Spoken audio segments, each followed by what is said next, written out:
அனைவருக்கும் வணக்கம். ரிஷபராசினியர்களுக்கு கூடிய விரைவில் அதிசார கதியில் குரு உச்சம் பெறுகிறார். இதன் காரணமாக ரிஷபராசினியர்களுக்கு திடீர் கோடீஸ்வர யோகம் ஏற்படக்கூடிய ஒரு தருணமாக தான் இக்காலகட்டம் அமைஞ்சிருக்குதுங்க. அந்த வகையில ரிஷபராசினியர்களுக்கு குரு பகவானுடைய இந்த உச்சத்திற்கு பிறகு என்ன மாதிரியான நன்மைகள் எல்லாம் ஏற்பட இருக்கு, கிரக நிலைகளின் ரீதியாக அமையிருக்கும் சாதகங்கள் என்ன, பாதகங்கள் என்ன, மேலும் என்ன மாதிரியான நன்மைகள் எல்லாம் உங்களுடைய வாழ்வில் ஏற்பட இருக்கு, குறிப்பா இத்தருணங்கள்ல கிரகங்களுடைய சஞ்சார நிலைகள் என்று பார்க்கும்போது கடகத்தில் குரு பகவானும், சிம்மத்தில் சுக்கிரனும் கேதுவும், கன்னி ராசியில் சூரியனும் புதனும், அதே போல் துலாம் ராசியில் செவ்வாய், கும்பத்தில் சனி பகவான் வக்ரகதியிலும் ராகுவும் இணைந்து சஞ்சரிக்கிறாங்க. இந்த கிரகங்களுடைய சஞ்சார நிலைகளின் காரணமாக ரிஷபராசினியர்களுடைய வாழ்வு இந்த குரு பகவானுடைய உச்ச பெயர்ச்சிக்கு பிறகு குடும்ப சூழ்நிலை ரீதியாக உத்தியோகம், தொழில், வியாபாரம், கலைத்துறை,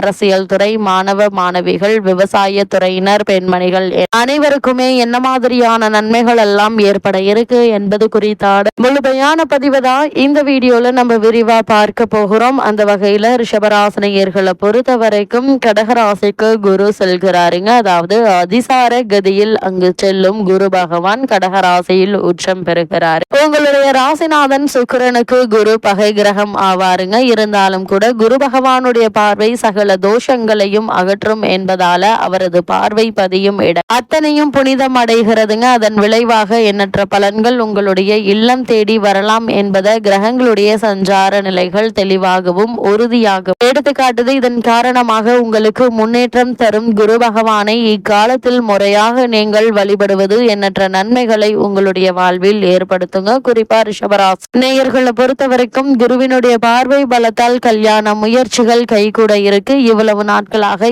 ஏதோ ஒரு காரணத்தால் தடைபட்டு வந்த இந்த சுபகாரிய முயற்சிகள்ல நல்ல ஒரு முன்னேற்றம் இப்போது நீங்கள் தாராளமாக எதிர்பார்க்கலாம். கருத்து வேறுபாடு அகலுங்க. வெளிநாட்டில் இருந்து வரும் அழைப்புகளை ஏற்றுக்கொள்வது பற்றி யோசிப்பீங்க. இது உங்களுடைய பொருளாதார முன்னேற்றத்தை மேம்படுத்தும் என்பதை கிரக நிலைகள் உங்களுக்கு மீண்டும் மீண்டும் அறிவுறுத்துதுங்க. உத்தியோகத்தில் கூடுதல் சம்பளமும் குதூகலமான சூழ்நிலையும் உருவாக இருக்கு. உங்களுக்கு இடையூறாக இருந்தவர்கள் இப்பொழுது விலக இருக்காங்க. கடை திறப்பு விழா, கட்டிட திறப்பு விழா போன்றவற்றில் கவனம் செலுத்துவீங்க. நீண்ட நாள் எண்ணங்கள் இப்போது நிறைவேறக்கூடிய ஒரு தருணமாக இக்காலகட்டம் அமைஞ்சிருக்குதுங்க. அது மட்டும் இல்லாம ரிஷபராசினியர்களை பொறுத்த வரைக்கும் தொழிலில் புதிய கூட்டாளிகள் வந்து இணைவாங்க. பூர்வீக சொத்துக்கள் சம்பந்தமாக இவ்வளவு நாட்களாக நடைபெற்ற பஞ்சாயத்துகளுக்கு உங்களுக்கு சாதகமான தீர்வு கிடைக்க இருக்கு என்பதை கிரகநிலைகள் தெளிவாகவும் உறுதியாகவும் எடுத்து காட்டுதுங்க. மொத்தத்துல ரிஷபராசினியர்களுக்கு குரு பகவானுடைய இந்த உச்ச பெயர்ச்சியின் காரணமாக பல முன்னேற்றங்கள் உங்களுடைய வாழ்வில் ஏற்பட இருக்கு என்பதை கிரகநிலைகள் உறுதியளிக்குதுங்க. அது மட்டும் இல்லாம இக்காலகட்ட கிரகநிலைகளை பார்க்கும் போது உங்களுடைய ராசிநாதனான சுக்கிரன் சுகஸ்தானத்தில் கேதுவோடு சஞ்சரிக்கிறாருங்க. குரு சந்திர யோகத்தோடு மாதம் தொடங்குவதால் பொருளாதார நிலை என்பது திருப்திகரமாக இருக்கும் என்பதுல எந்த ஒரு சந்தேகமும் இல்லைங்க. உங்களுக்கு புகழும் மரியாதையும் அந்தஸ்தும் கூட இருக்கு. அது மட்டும் இல்லாம புனித பயணங்கள் உண்டு என்பதை கிரகநிலைகள் தெளிவுபடுத்துதுங்க. அடிக்கடி வந்து கொண்டே இருக்குங்க. அரசியல் மற்றும் பொது நலத்தில் இருப்பவர்களுக்கு புதிய பாதை புலப்பட இருக்கு. வாகன யோகமும் தொழில் ரீதியாக எடுத்த முயற்சிகள்ல நிச்சயம் வெற்றி கிடைக்கும் என்பதையும் கிரகங்களுடைய சஞ்சார நிலைகள் தெளிவாகவும் உறுதியாகவும் எடுத்து காட்டுதுங்க. குறிப்பா உங்களுடைய ராசிக்கு 9, 10 ஆகிய இடங்களுக்கு அதிபதியானவர் சனி பாக்கியஸ்தானாதிபதி வக்ரம் பெறுவதால் சில காரியங்கள்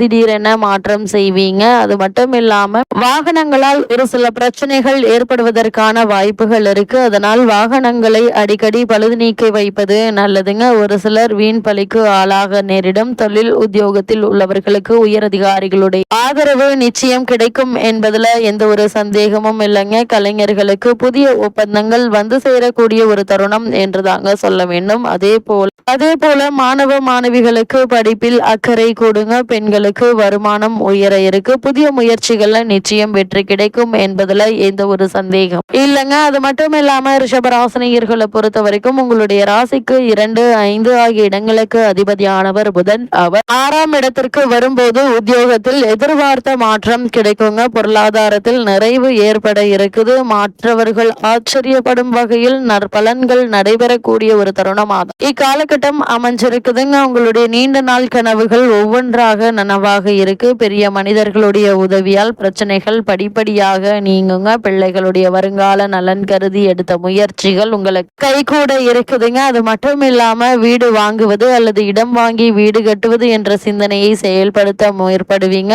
மறைந்த புதனால் நிறைந்த தனலாபம் உண்டு என்பதால் பொருளாதார நிலை உச்சம் அடையுங்க. எனவே கடன் சுமை குறைய வழிபிறக்கக்கூடிய ஒரு தருணம் என்று தாங்க சொல்ல வேண்டும். ரிஷபராசினியர்களை பொறுத்த வரைக்கும் இத்தருணங்கள்ல கிரகநிலைகளின் ரீதியாக கூறப்படும் பரிகாரம் என்ன என்று பார்க்கும்போது இந்த தருணங்கள்ல ஆணைமுக பெருமான் அதாவது விநாயக பெருமானை வழிபடுங்க. எண்ணற்ற நன்மைகள் உங்களுடைய வாழ்வில் ஏற்படும்.